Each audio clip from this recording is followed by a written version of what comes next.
Assalamualaikum warahmatullahi wabarakatuh. Bismillahirrahmanirrahim. Allahumma sholli ala Muhammad wa ala ali Muhammad. Rabbi zidni ilman warzuqni fahman. Rabbi shrah li sadri wa yassir li amri wahlul 'uqdatam min lisani yafqahu qawli. Baik, selamat pagi semua ya. Selamat pagi, selamat siang, selamat sore. Baik, kali ini kita akan lihat di sini.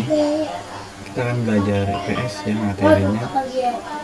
Pedagang di pasar adalah salah satu wirausaha yang berperan penting dalam kegiatan ekonomi. Pedagang berperan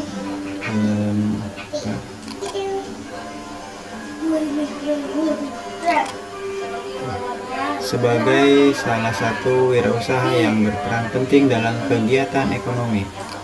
Sebagai distributor, yaitu orang yang mendistribusikan barang dari produsen kepada konsumen. Untuk memenuhi kebutuhan konsumen, pedagang juga membeli barang dari luar negeri. Kegiatan ini disebut impor. Dan pedagang yang membeli barang dari luar negeri disebut importir. Pedagang yang menjual barangnya ke luar negeri disebut eksportir ya. Kegiatan perdagangan antar negara ASEAN sangat besar ya. Sebentar, kita coba pindahkan the word ya.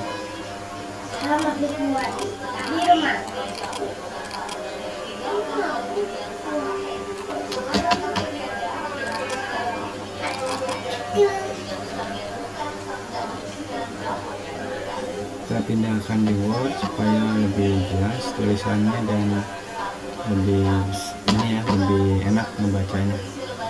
Misalkan ya.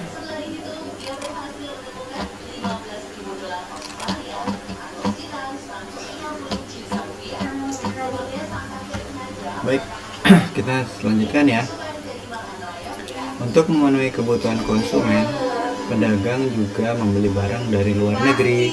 Kegiatan ini disebut impor. Dan pedagang yang membeli barang dari luar negeri disebut importir. Pedagang yang menjual barang ke luar negeri disebut eksportir. Kegiatan perdagangan antar negara ASEAN saat ini sangat besar, apalagi semenjak diberlakukannya AFTA, yaitu ASEAN Free Trade Area dan MEA. Indonesia sebagai anggota ASEAN sangat mendukung kerjasama ekonomi ASEAN dengan ikut dalam AFTA dan MEA. Bagaimana kerjasama AFTA dan MEA di ASEAN dan bagaimana dampaknya bagi Indonesia? Untuk mendalaminya tersebut, silakan disimak video pada link berikut ini. Jangan lupa untuk mencatat materi yang bisa dipelajari lebih lanjut.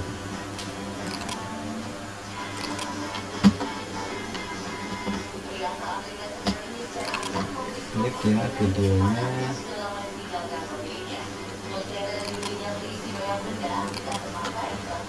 Coba buka.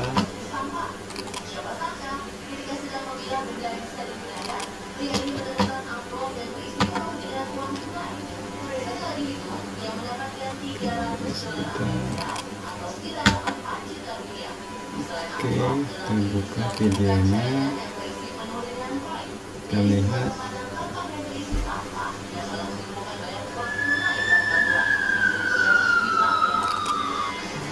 Assalamualaikum. Baik, di sini kita pelajari menganalisis posisi dan peran Indonesia dalam kerjasama di lingkup ASEAN. Lanjutkan.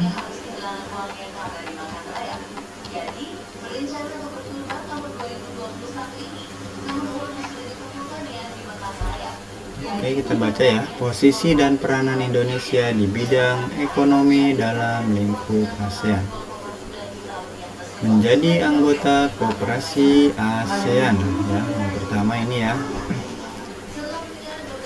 Kemudian yang berikutnya ikut mewujudkan perdagangan bebas ya.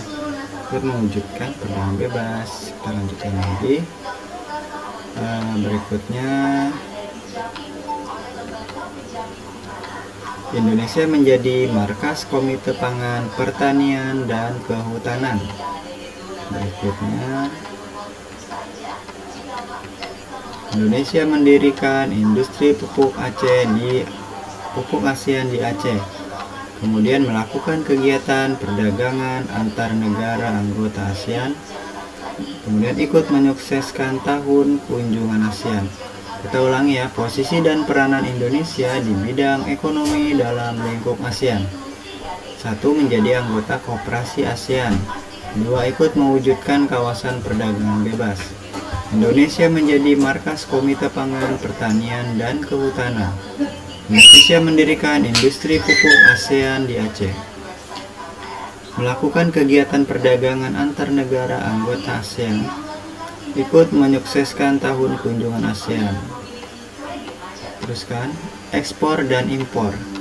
Suatu negara tidak mungkin mampu menjalankan perekonomian dalam negeri tanpa bantuan dari negara lain. Oleh karena itu, negara-negara di dunia melakukan kerjasama dalam bidang ekonomi. Salah satunya melalui kegiatan perdagangan, ekspor, dan impor.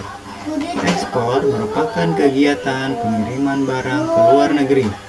Pihak yang melakukan ekspor disebut eksportir.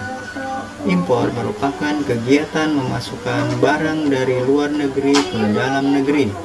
Pihak yang melakukan impor disebut importir. Barang yang diperdagangkan dalam kegiatan ekspor dan impor disebut sebagai komoditas. Komoditas ekspor. Komoditas ekspor Indonesia dibagi menjadi dua, yaitu komoditas utama dan komoditas potensial.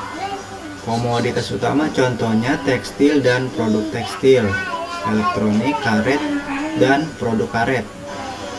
Komoditas potensial contohnya kulit, peralatan medis, tanaman obat, makanan olahan, ikan, dan lainnya. Kemudian komoditas ekspor, kita memiliki negara tujuan. Ada 8 macam komoditas ekspor, yang nomor 1 kulit dan produk kulit, 2 peralatan medis, 3 kerajinan, 4 perhiasan, 5 produk hasil hutan, 6 kopi, 7 sawit, 8 makanan olahan. Nah, di sini ada negara-negara yang sudah menjadi tujuan komoditas ekspor ya. Kemudian komoditas ekspor. Indonesia mengimpor bermacam-macam komoditas dari berbagai negara. Contohnya mesin-mesin atau pesawat mekanik, mesin atau peralatan listrik, plastik dan barang dari plastik, besi dan baja, bahan kimia organik, kendaraan dan bagiannya, gandum dan kapas. MEA, Masyarakat Ekonomi ASEAN. Ya. MEA adalah sebuah sistem perekonomian yang melibatkan kerjasama antar negara ASEAN. Sistem ini mengakibatkan adanya pola perdagangan lebih bebas di antara negara-negara tersebut.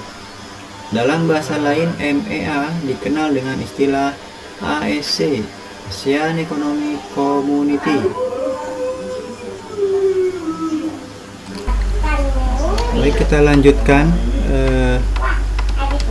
MEA sendiri dibentuk dengan tujuan sebagai upaya dalam membantu pertumbuhan perekonomian negara ASEAN, sehingga setiap negara ASEAN yang ada mampu memiliki perekonomian yang stabil, makmur, dan juga berdaya saing. Pengaruh MEA. Dengan diterapkannya MEA, peluang tenaga kerja asing untuk mengisi berbagai jabatan serta profesi di Indonesia akan semakin terbuka.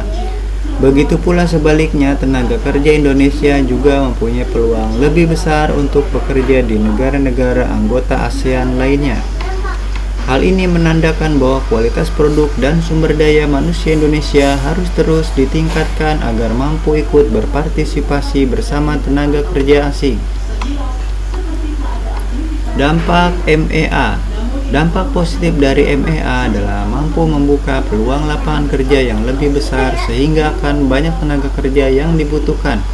Dengan kata lain, hal ini juga akan membantu mengurangi angka pengangguran. Kemudian MEA juga akan mampu menumbuhkan daya saing masing-masing negara ASEAN dalam bidang perekonomian ya. Dampak negatif MEA adalah kalah saingnya tenaga kerja Indonesia dengan tenaga kerja asing.